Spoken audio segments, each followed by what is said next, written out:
বিএনপিকে মধ্যমপন্থার রাজনীতি করতে গিয়ে কিন্তু অনেক কাঠখড় পোড়াতে হয়েছে এবং এই মধ্যমপন্থার রাজনীতিটাকে এক ধরনের মাইনাস করার জন্য কিংবা একটা মাইনাস ফর্মুলা আনা হচ্ছে।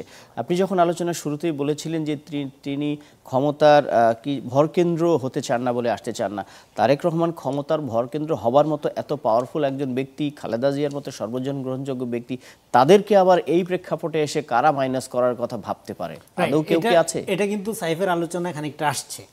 মানে তারপর দেখেন মাইনাস করতে গিয়ে এর আগেও আপনি যদি ধরেন ফখরুদ্দিন মহিউদ্দিন সরকারের সময় বলেন, মাইনাস করতে গিয়ে যারা মাইনাস করতে গেছিল তারা কিন্তু প্রত্যেকেই মাইনাস হয়ে গেছে, তারা কিন্তু কেউ নাই। এবং এই মাইনাস ফর্মুলা সহযোগিতায় হাসিনা ক্ষমতায় এসে তার আজকে বংশের বাতি জানানোর লোক নাই আওয়ামী লীগের। হ্যাঁ, কিন্তু বিএনপির কি হয়েছে? বিএনপি হয়তো ক্ষমতার বাইরে ছিল, কিন্তু বিএনপির রাজনীতি আগের চেয়ে শক্তিশালী হয়েছে কি না বলেন? যে কেউ বলবে তার রাজনীতি শক্তিশালী হয়েছে। এই যে বিএনপিকে ক্ষমতা সাদা হইল 5 তারিখের পরে, জাতীয় সরকার লিড দেওয়ার জন্য, সে যে নিল না, কেন নিল না? ভাই ক্ষমতার জন্য পাগল, এতদিন যাবৎ ক্ষমতার বাইরে আছেন, আপনার স্বার্থে নেন না, আপনি নেন না মানে তার রাজনীতির ব্যাপারে তার জ্ঞান হয়েছে, রাজনীতির ব্যাপারে তার কনফিডেন্স জন্ম হয়েছে যে আমি জনগণের কাছে যাব, জনগণের ভোটে আমি ক্ষমতায় আসবো, দেন আমি এম্পাওয়ার হব। ফলে ক্ষমতা এবং রাজনীতি দুইটাকে আমাদের আলাদা করে দেখতে হবে। আপনার যদি রাজনীতি থাকে, টুডে অর টুমোরো ক্ষমতা আপনার কাছে আসবে, আপনার ক্ষমতার কাছে যাওয়ার দরকার কি? তো ফলে আমি কেন বলতেছি, এবং এনসিপি এখন যে স্ট্রাগলটা করতেছে, সে তার রাজনীতি রক্ষার স্ট্রাগল করতেছে। সে কিন্তু পাওয়ার নেগোসিয়েশনে গেলে যাইতে পারে, বিএনপি আছে, জামাত আছে, বা এই গভর্নমেন্টের সাথেও ধরেন তার তো এতটা বিরোধিতা করার দরকার ছিল না। এই গভর্নমেন্টের যে উপদেষ্টা ছাত্র প্রতিনিধি মাহফুজ কি ফাংশন করতে পারে? তার মাথার উপর একটা কমিটি করে দিছে, মাহফুজ যাতে কিচ্ছু না করতে পারে, তার হাত পা বাইন্দা এখানে বসায় রাখছে তাকে।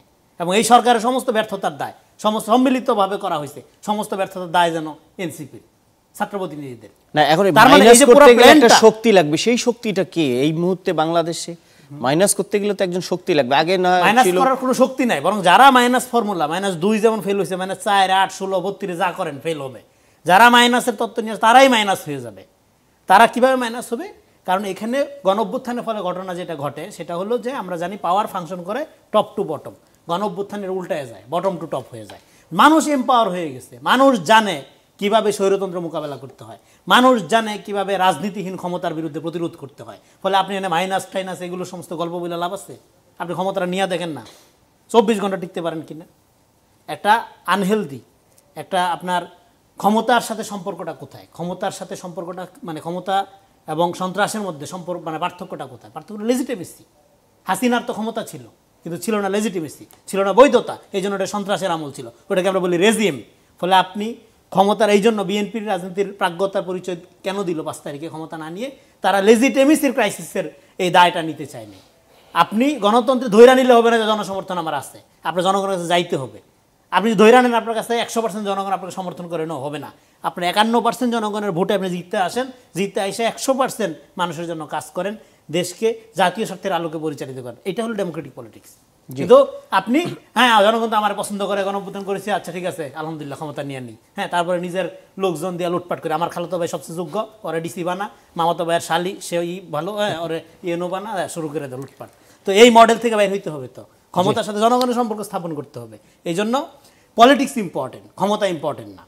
সেই পলিটিক্সটা বিকাশের জন্য, এখন আপনার পয়েন্টে ফিরি, বিকাশের জন্য -2 যারা আলোচনা করতেছে এগুলি আর বাকওয়াস কথাবার্তা বলতেছে। ধরেন বেগম খালেদা জিয়া অনেকদিন যাবত অসুস্থ, তারেক রহমান দেশের বাইরে, নাই হয়ে গেছে বিএনপি বা রাজনীতি, এবং একটা ব্রুটাল ফেস্টিভাল চলছে, চলে নেই তো রাজনীতি তো নাই হয়ে যায়, বিএনপি তো মাইনাস হয়নি। ফলে রাজনৈতিক আপনার যদি রাজনৈতিক কমিটমেন্ট থাকে এবং আপনার যদি এমন একটা রাজনীতি থাকে যে রাজনীতিটা রিয়েলি জনগণকে মিন করে, এখানে -2 আলাপ -4 আলাপ এই মুহূর্তে গ্রহণযোগ্য বা ওই বাস্তবতা নাই। এটা একটা হলো যে এখানে যে রাজনীতিটা লাগবে সেটা হলো আমরা 5 তারিখের পরে বলছি যে 100% বিরোধিতার রাজনীতির কোনো সুযোগ নেই। এনসিপি, জামাত, বিএনপি এবং অন্যান্য দলগণ, কিন্তু 100% বিরোধিতা রাজনীতি তো হচ্ছে, এক পক্ষকে আরেক পক্ষকে অলরেডি ব্যাশিং করা যতভাবে করা যায়, এটা আওয়ামী মডেল সবই চলছে। যেমন ধরেন আপনি যদি বলেন বিএনপি 100% সাদাবাজার, আপনি সাধু, আপনি আওয়ামী মডেল রপ্ত করছেন। বিএনপি সমস্যা আছে, 1000 সমস্যা আছে, এটা আমরা সমালোচনা করব, সেটাই। কিন্তু আপনি সাধু, বিএনপি খারাপ এই জন্য আপনি ভালো, এইটাই তো রিঅ্যাকশনারি পলিটিক্স, এইটাই তো বাইনারি, এইটাই তো সমাজকে ভাগ করে ফেলে। মানে এই রাজনীতি আমরা আর দেখতে চাই না। বিএনপির যে দুষ্ত্রুটি আছে সেটা আমরা সমালোচনা করব, আপনার যে দুষ্ত্রুটি আছে সেটা আমরা সমালোচনা, কিন্তু করলে আপনি 1000 ভোট আইডি লাগাই দিবেন সাথে সাথে। হ্যাঁ, আসলে যে রাজনৈতিক সংস্কৃতি এখান থেকে না না, কিন্তু- আপনি জি, আপনি জি, আপনি সময় একটা আমাদের একেবারে শেষের দিকে। সেন্টিমেন্টের রাজনীতি করেন, মুসলিম সেন্টিমেন্টের রাজনীতি করেন, আপনার সমালোচনা করলে আপনার হ্যাঁ ইসলাম বিরোধী কথাবার্তা কিসের, ইসলামের কেডা আপনার ইসলামের ঠিকাদারি দিছে, আপনি কে ইসলামের? আপনি কেউ না ইসলামের, এখানে আপনার আরো অনেক কথায়- ইসলামপন্থী আপনার দল কথায় আছে মোটামুটি যারা ইসলামকে পরিষ্কার। রিপ্রেজেন্ট করে। ফলে আপনার কথায়- আমাদের জি। এখানে দেখেন ডেমোক্রেসি লেটার, ডেমোক্রেসি সেকেন্ড, টলারেন্সি আমরা ফার্স্ট। অবশ্যই একেবারে শেষ আপনি পর্যায়ে আছি। টলারেন্সি আপনার যদি কাছে আগে আরেকবার এনশিওর আসবো। করতে না পারেন, ডেমোক্রেসি আসবে না। এইজন্য Exactly. 5 তারিখের পরে আমরা পলিসির আমরা দেখব কার কর্মসূচি কত টলারেন্স জনবান্ধব, লেভেল ওই অর্থে সেই দেখাই অনুযায়ী আমরা যাচ্ছে না, সিদ্ধান্ত নিব। জি। দেখাই যাচ্ছে না।